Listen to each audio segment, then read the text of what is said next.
Hey guys, this is Lydia, the lifestyle coach. We're going to try this again. Hopefully I have a better connection. And just sharing a little bit of my experience with floating in a sensory deprivation tank. And it was a really cool experience. I know a lot of you have been asking about it, and I certainly did not want to get on Facebook and share about it last night. Like, the idea of getting on Facebook last night just seemed really weird, and I'll tell you why later. But I just wanted to share a few just thoughts and kind of my experience because it was my first time doing this. So with what I do, just career-wise, I coach on mindfulness and like neuroscience principles in combination to overcome habits or stop habits like binge eating, bulimia, those sorts of things. And mindfulness and meditation is a big part of that with what I teach. So that's something in my own life that has been an important thing for me. I've been really consistent with my meditation practice for, a few years now, but I would really love to this year deepen my meditation practice. And this was one thing that I've wanted to do for a long time, and I just thought that it would be fun. So for those of you who do not know what this is, it's called floating. I went to a place called Float Nashville, which is a place here that has these sensory deprivation tanks. And what it is that you go into a room and they have like a shower and a bench and a robe and towels and that sort of thing. And then there's like this big old tank, not that big, probably like maybe a person-sized plus some, and inside it is filled with 10 inches of water, and I think it has 100 pounds of Epsom salts in it, and the water is heated to be the exact same temperature as your skin. And the idea is that when you get in, because of the salt content, you're really buoyant, so you float just effortlessly. Like, you can't sink in the water at all. Like, you just float right on top. And then you don't really feel anything. Like, you can't tell the difference between your body and the water and the air because the water is just the same temperature as your skin. So in addition to that, when you close the little hatch door after you slide in, it is completely dark. I don't know if I've ever been in an area like that, just completely pitch dark before. And the idea is that you take away the use, not the use, but like data for your senses, right? So you don't see anything. There's no like input for your seeing. I mean, smell is pretty neutral. You have these wax earplugs in, so you don't really hear anything. And then you're not really feeling anything because you're just floating in this water. So there are zero pressure points. There's like zero resistance. Like, it's just a very, very interesting feeling. So my first sensation was just when you don't have any way to orientate yourself, there isn't like a spatial recognition of what's happening. So although it's not that much bigger than just you, like in there, like the space isn't that much bigger than you and maybe a 3-foot radius around you, or I'm not sure exactly, but about that, you really don't feel that you're in a space. Like, my first sensation was maybe just like floating down a river, like a fast river, and then it was kind of like maybe just like out in the middle like of an ocean that's just like as far as the eye can see on any side. That was kind of the feeling, because there's nothing to let you know what space you're in because you don't see anything.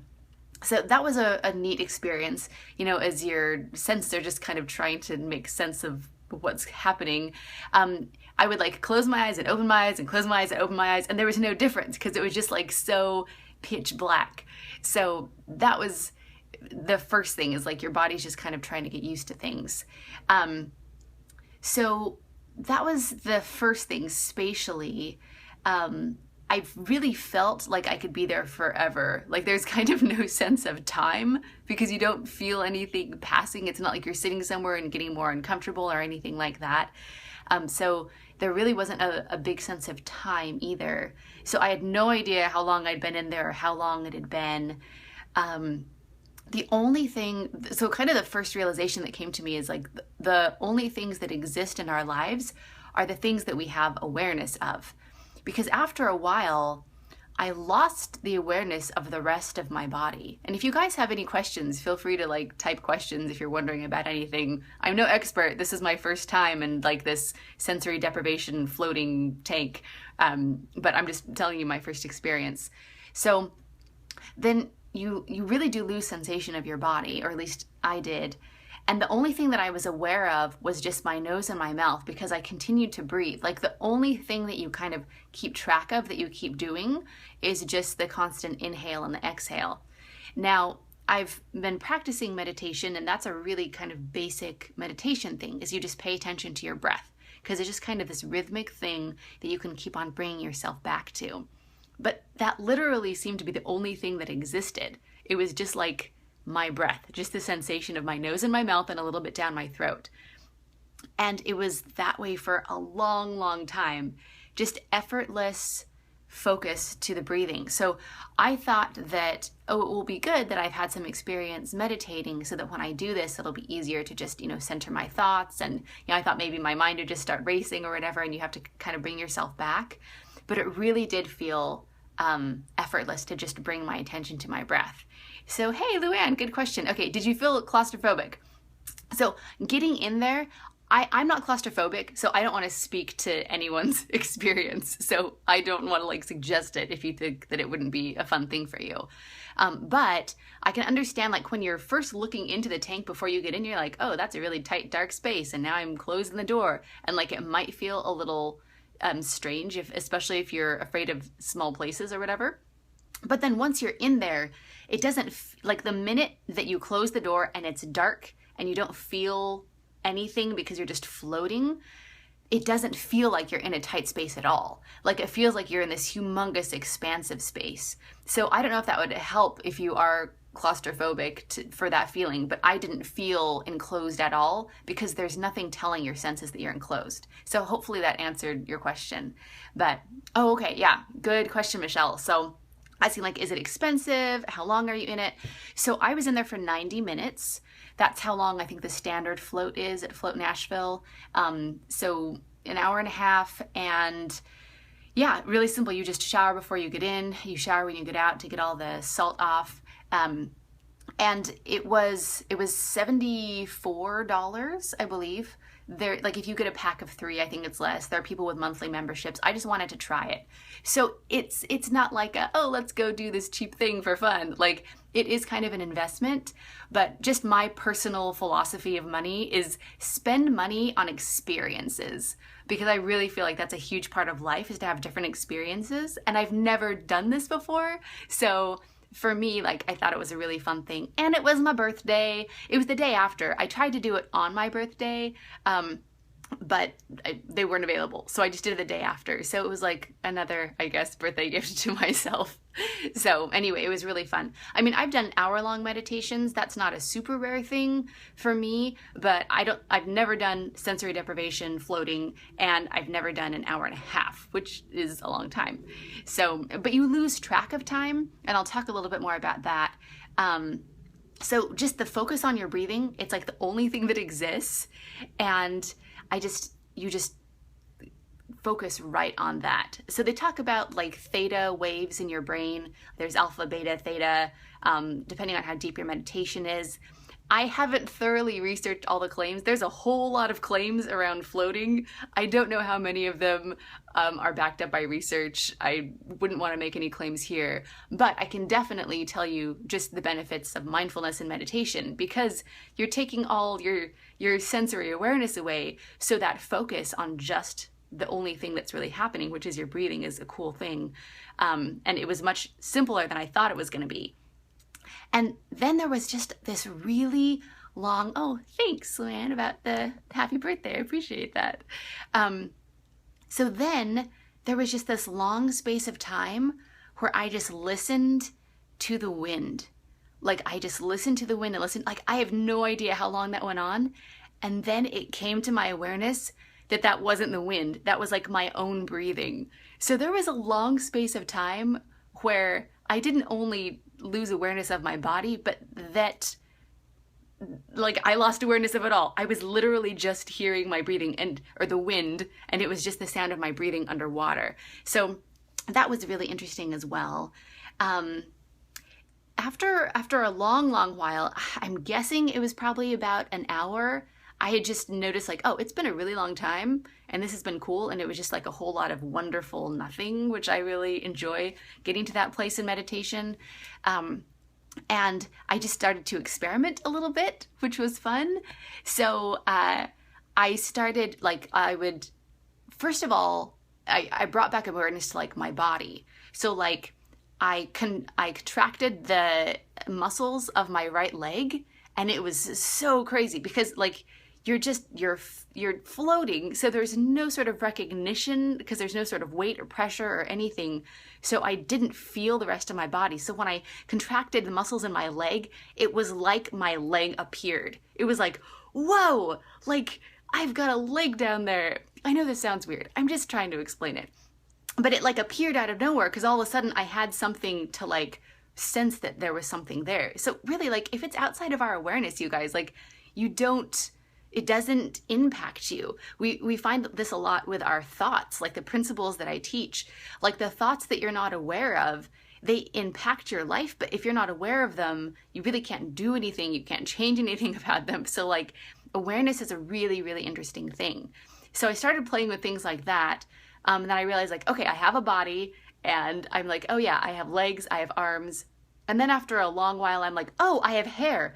Like I started remembering more details about myself, and I like reached up and started like touching my hair, which is all like cool and like floaty out in the tank. So that was just really cool. Like all the sensations that I was kind of experimenting with were really kind of fun and impactful.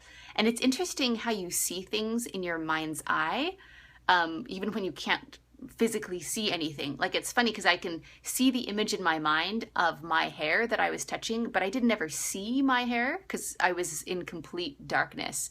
So that was an interesting sensation as well.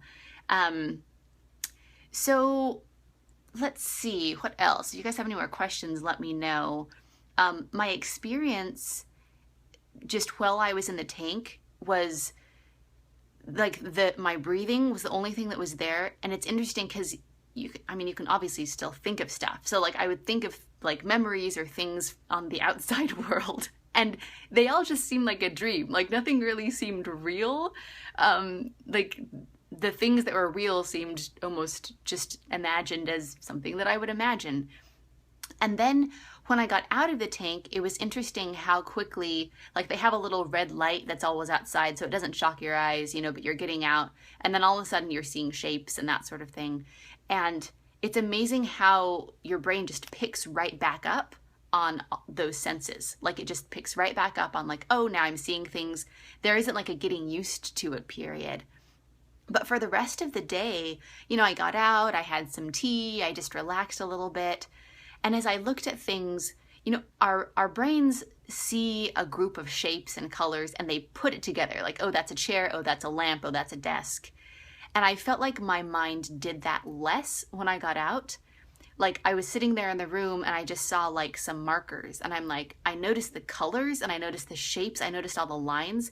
It was just so much sensory information. It was just like, whoa, like this is a lot of color and patterns. And I just wanted to like close my eyes and just like keep them closed for a while because it was like so much stuff. And it was interesting because I didn't just look and say, oh, those are markers. I saw lines and I saw the colors of the markers kind of before I put the whole thing together. And yeah, the idea of getting on Facebook last night just seemed like ridiculous. Like all of the stuff and the colors and the thoughts and the pictures and it was like my taste became very simple after having that hour and a half with all of my senses and like feeling deprived. But it was a very cool experience. I'm really happy that I did it. Totally worth it. Float Nashville is great. I think I have nothing to compare it to, but they were helpful and everything was clean. The experience was really cool. And so, yeah, I would love this year to just deepen my meditation practice. And this is one way that I thought that I would do it. A really unique experience. And it was just a lot of fun. So for more of these sorts of brain principles, not specifically about this, but about just kind of like how our minds work, kind of the mindfulness principles that are for every day, not like an event like, okay, I'm gonna be in this pitch black tank and float in salt water for a long time. But just like those principles of mindfulness, but in use with every day, whether it's exercising or overeating or overcoming habits or overcoming addictions or those sorts of things. Like, I really feel like mindfulness is such a huge component of those. So I have a free video series that comes out every Monday at lydiavideo.com. I also have a free video training, a series that's more in depth, that's at lydiawente.com, lydiawente.com, and that's going on right now if you want to jump in, just for how these kind of neuroscience mindfulness principles can just help you in everyday life. It's incredibly powerful to just know about our awareness. So yeah, it's so fun to see all of you guys join in. Let me know if you have any other last minute questions. One thing that was fun is like the water, because it has such a high sodium content, like you couldn't sink if you wanted to. It's not just effortless floating, but it's like if I were to push my arm down in the water, it like took muscles. Like I had to like push down into the water, and if I would relax my arm, it would just come right back up to the top. So it was that sort of consistency of the water, and it was just a really cool kind of otherworldly and fun experience. So yeah, there you go. I think that it's just a good daily practice just to get quiet. You know, a lot of times in meditation, we close our eyes or you wear headphones or earplugs, like kind of getting we live in a world with so much extra noise all over all the time, and not even just audible noise, but like noise of advertising and colors and messages and branding, and, you know, there's so much stimulus. So if we can cut out some of that stimulus and just get quiet, I think it's incredibly important and healing for so many things. So that was my experience, my first one floating in a sensory deprivation tank at Float Nashville, and hopefully that was fun and interesting for you guys. Let me know if there's any other topics that you would like to see me live stream about. And again, lydiavideo.com for weekly videos for more on principles of neuroscience and mindfulness for everyday life. So, mwah, bye.